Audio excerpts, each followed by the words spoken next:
Hi, welcome. We're with Community Services Unlimited, and we're here for another installment of our virtual Garden Gateway workshops. Bienvenidos, estamos acá con Community Services Unlimited para otra clase virtual de jardinería. My name is Heather. Mi nombre es Mayra. Hoy estaremos enseñándole cómo construir una cama elevada simple para su jardín. And this month we're going to be talking about a simple method for building raised beds for your home garden. There's lots of reasons to build raised gardens in your bed. One of the first ones is it can help you if you don't have nice soil to grow food in the ground. Hay muchas razones por cuál construir camas elevadas para su jardín. Una de ellas es porque no tiene tierra muy nutrida para su jardín. When you build the raised bed, even if you set it on top of heavy clay or hard gravelly soil, you add the soil inside the raised bed and you can grow right away. And over time, even the water and nutrients that drip down from your raised bed are going to improve the quality of the soil underneath. Con las camas elevadas es muy fácil empezar su jardín más pronto y con la tierra que agrega es más fácil que la agua y los nutrientes permanezcan en la tierra. Growing in a raised bed also lets you control the quality of your soil. Because you're adding soil and compost into the raised bed, you're sure to know that you have healthy soil that's not contaminated with toxins and that has all the nutrients that you need to grow healthy vegetables and fruit. Cuando agrega abono es más fácil que su tierra no tenga toxinas y que sea más fácil para cultivar diferentes plantas. Una cama elevada ayuda mucho en términos de accesibilidad. Las camas pueden ser altas o pueden ser bajas dependiendo en su necesidad. A raised bed is also a good idea if growing in the ground is difficult, just in terms of physical access. A raised bed can be very high, being able to access it standing up, or even a low raised bed you could sit on a stool, making it more accessible for everybody. And lastly, sometimes they just look nice. Raised beds, even if you're growing food in the ground, incorporating raised beds to your garden add a point of interest and just another kind of beautiful element to your growing space. Y otro beneficio de las camas elevadas es que se ven muy bonitas en su casa y en su jardín. Folks who participate in our Garden Gateway program are going to be eligible to receive materials for a bed that's 6 foot by 3 foot. Today, we're going to be building a somewhat smaller bed. Our pieces of wood are only 2.5 feet, so we're going to be making a square, but it's the same method that you would use. Gente que participa en nuestro taller recibirá materiales para construir una cama que mide 6 pies de largo y 3 pies de ancho. Hoy le mostraremos cómo hacer una cama elevada más pequeña, pero van a ser los mismos métodos que va a usar. Los materiales que van a necesitar va a ser un taladro, unos tornillos, 4 pedazos para las esquinas de su cama y 4 piezas de madera que van a ser los lados de su cama. Para los tornillos debe asegurarse que sean suficientemente largos para que pasen sobre la madera y que puedan alcanzar a los postes que serán para las esquinas. What you're going to have in your supplies are 4 of your boards that are going to be the sides of your garden bed. You have 4 posts that are the corners of your bed, and then you have a drill, and you need both a drill bit and also a screw bit, because you're going to drill some guide holes and then also put in your screws. And then you need screws. Ours are 2.5 inches long, and you have to be sure that you have a long screw that is long enough to go through your board and into the corner post. So they have to be rather long. La primera cosa que vamos a hacer es crear unos hoyos para que sea más fácil pasar sus tornillos. So the first thing we're going to do are drill some guide holes. Guide holes are very shallow, little holes that we're going to make in the wood to show us where we're going to put our screws. When you're attaching your bed at the corners and screws are going to come in from both ends, you want to be sure that the screws don't hit each other once they're inside the post. So when I'm creating the guide holes on 2 of the boards, I'm making sure the holes are far apart. And on the other two boards, I'm putting the holes closer together. So when I put screws through them in the end, they don't hit each other inside the post. Cuando está haciendo sus hoyos no muy profundos, debe de asegurarse que unos estén más lejos de cada quien y que otros del otro pedazo de madera estén más cercas. Para cuando construya su cama, para que los tornillos puedan entrar fácilmente y no se crucen. So when you're building a rectangular bed, the first thing you want to do is attach your corner posts to the inside of your two shortest boards.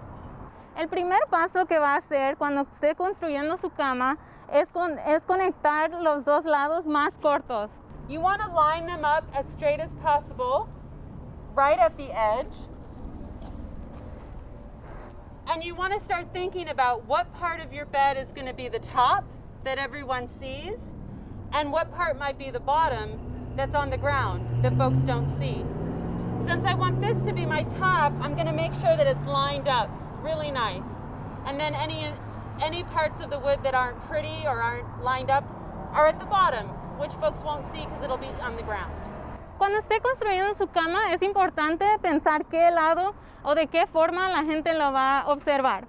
Entonces debería de ver que los lados estén anivelados y que la gente pueda reconocer cuál parte es lo que se va a ver y cuál va a estar nivel con el piso. Después de hacer sus hoyos medio profundos, recuerde de cambiar el punto de su taladro al desarmador con cruz.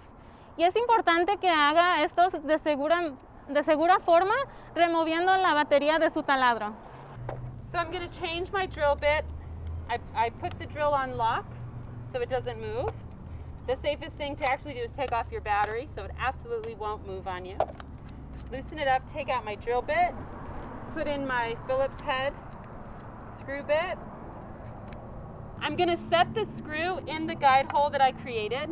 Hoy pondremos el tornillo en el hoyo que creamos. I'm going to do a few gentle screws just to get it in the wood. Vamos a empezar despacio para nada más empezar a meter el tornillo en la madera. Now that we've connected the corner blocks to one short side, we're going to do it one more time for the other short side. Ahora que hemos conectado la madera con el poste, ahora vamos a hacer los lados largos, como estos son los más cortos. Now that we have our two sides, we're going to stand them up. Okay. Ahora que tenemos nuestros dos postes de lado, los vamos a poner rectos. Making a little tabletop. Para que se haga en forma de una mesa. If this were a rectangular size bed, these would be your shorter 3-foot boards, and across the tabletop would be your longer 6-foot board. Si su cama es de forma de rectángulo, esta fuera el lado que es de 3 pies y este fuera el que mide 6 pies de largo. This way you have a countertop level that makes it easier and it's sturdier for you to attach your second side into the post. Haciendo su cama de esta forma es más fácil que tenga una base firme y más estable cuando está conectando sus dos lados. So now I have my guide holes that I drilled, getting ready to put the screws in. I want to check and just see where these screws are on the side. I see that these are near the top and these are a little further down. This ensures that when the screws go in, they're not going to hit each other, which could be dangerous. Antes de empezar a meter los tornillos, es importante notar a dónde están sus hoyos que va a meter los tornillos, asegurándose que los tornillos se metan en forma donde no van a cruzar, porque eso pudiera ser peligroso. So you want to line it up. Be sure that looking at it, you can see that your screw is going to go into the post. Quiere asegurarse que cuando meta su tornillo va a ser que pase al poste de esquina. Have a buddy that can hold it up for you so it stays sturdy. Tenga un amigo que pueda ayudarle que esté firme. Si no es muy fuerte, puede usar su cuerpo entero para usarlo para empujar el taladro. If you don't have the arm strength to just push the drill, it's okay. Get your shoulder, use your whole body to push that down into the wood. Now, what we're going to do is turn it over to create the other side of our tabletop. Hoy le vamos a dar vuelta para crear el otro lado de nuestra cama. So now we have our second tabletop, Ahora tenemos nuestra otra mesa. and we're going to set this on top again Lo vamos a volver a poner encima de nuestro poste. and do the same thing. Put the 2 screws in. Be sure it lines up with the post. Meter nuestros 2 tornillos y asegurarnos que esté en línea con el poste. And then when you're finished, you just lie it down on the ground. Y ahora cuando termine, nada más lo acuestan para estar listo en el suelo. And there you go. Y ahí está. Y cuando su cama esté construida, necesita pensar a dónde ponerla. Once your bed is built, you just have to consider where you want to put it. If you're setting it on top of soil or on top of dirt, whether you're doing it on top of grass, something that's hard and compact, or maybe where there's been a lot of weeds, you'll want to put a barrier underneath your bed. Entonces necesita pensar a dónde va a poner su cama. Encima de tierra, un lugar donde tenga malas hierbas o encima de zacate. Necesita pensar qué locación gustaría poner su cama, porque todas estas cosas afectan. A great method to use is sheet mulching. And we have another video that talks about sheet mulching and what it does. But what you would do is layer many layers, like 4 or 5 thick layers of cardboard underneath the entire raised bed. Un método que puede usar es poniendo mucho cartón en la base de su cama. Y nosotros tenemos otro video que demuestra cómo hacer eso. You then put a layer of mulch down inside the bed to hold that cardboard down. Después de poner sus diferentes pedazos de cartón, entonces gustaría poner diferentes materiales. Uno que puede usar son pedacitos de madera. You'd also put a thick layer of mulch all the way around the outside of the bed, covering up the edges of the cardboard. También debería de poner pedacitos de madera alrededor de su cama para luego proteger contra la agua. The cardboard is going to help you with a couple things. It's going to keep any weeds or grass underneath your bed from coming up through your soil. El cartón va a prevenir diferentes malas hierbas que crezcan y que se suban a afectar a sus plantas. It's also going to help stop water and soil from washing out under the bottom of your bed. It's going to hold that because there are little gaps. It's not a perfect seal. And this acts like a little insulation to help keep all the good things in. Poniendo este material ayuda como un tipo de insulación que previene que la tierra y que la agua salga debajo de su cama. If you want to place your bed on concrete, you can do that. You should still put the cardboard and the same mulching method in your bed to help hold in the soil and hold in the water so it doesn't wash away. Entonces es importante por la razón que le dimos antes de poner diferentes materiales como el cartón y los pedacitos de madera para que la agua y la tierra beneficial no escape por debajo de su cama. Otro método que puede usar es consiguiendo un material, tela para el jardín, que puede usar para engrapar sobre la base de su cama elevada para prevenir que la tierra y la agua y los nutrientes salgan por debajo de su cama. You could also line the inside of your bed, if you were putting it on concrete, with weed fabric. And then when you water, it would help soil not wash away as easily. You would line the inside up to the side and staple it into the wood. You don't want to use any plastic liner because over time that can break down and you'll have little pieces of plastic in your garden. It also keeps water from naturally draining and can turn it into a muddy, swampy mess at the bottom of your garden that plants don't want to grow in. Usando plástico no es una buena idea porque usando el plástico no deja que la agua baje y salga por debajo y eso puede crear diferentes lodos y bacterias en su tierra.